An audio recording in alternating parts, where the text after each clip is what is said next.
Rĩrĩ kamĩtĩ ya ithurano na mĩhaka bũrũri-inĩ ĩtanyĩtwo kwambĩrĩria mĩhang'o ya watũri wa mĩhaka ya icigo cia ũmbunge. Mũmbunge wa LAIKIPIA irathĩro MWANGI Kiunjuri nĩ arurumũrĩte ndereti ĩgiĩ bata wa kũhe ũritũ wĩingĩ wa andũ igũrũ rĩa wari wa mĩgũnda harĩ watũri wa mĩhaka ĩno.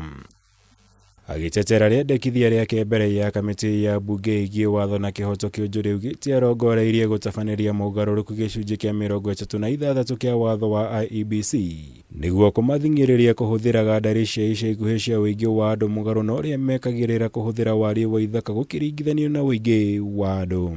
We must come up with a formula of even setting constituencies in Kenya and addressing what you are concerned. For example, look at Nairobi.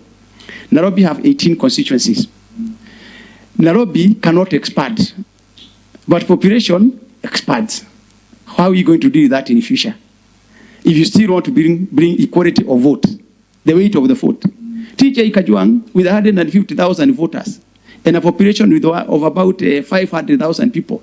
His weight of vote cannot be the same with MWANGI Kiunjuri with 40,000 voters and a population of 200,000. Because worldwide is about that. Kũringana na riboti ya kamĩtĩ ya IEBC ya mwaka wa 2021, mũigana wa icigo mbunge 26 nĩcio ciarĩ hatĩka-inĩ ya kũninwo kumana na gũkorwo itakinyanĩire ikĩro iria ciendekithĩtio watho-inĩ, ũndũ ũrĩa Kiunjuri augĩte no ũhonio nĩ mogarũrũku mayendekithĩtie ma kĩwatho na igũrũ rĩa ũguo rehe ũigananu gatagatĩ ka icigo ciothe cia bũrũri hatarĩ kũhinyĩrĩria imwe ciacio. What is our stand and what would be our stand on the 27 so protected constituencies, quote unquote?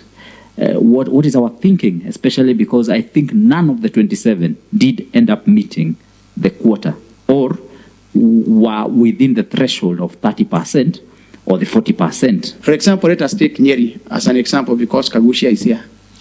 You have a constituency where it comes from with 50,000 voters, for example. We have Kieni with 120,000 voters. I'm giving an example.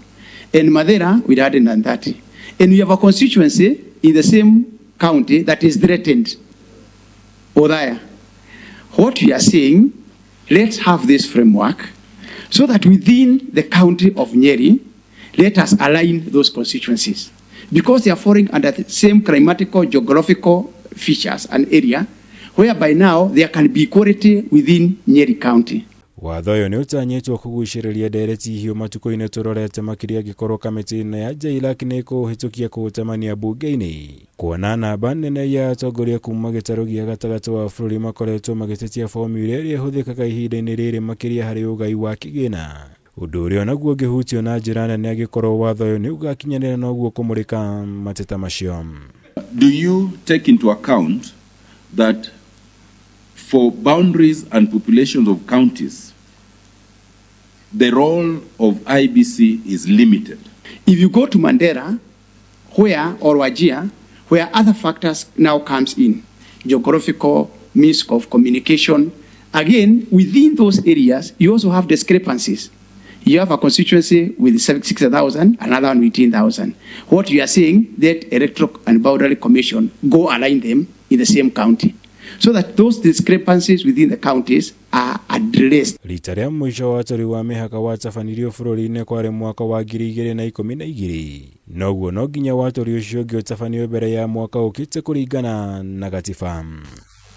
Ngĩribotera Kameme TV, njĩtagwo Mwaura Wagunya.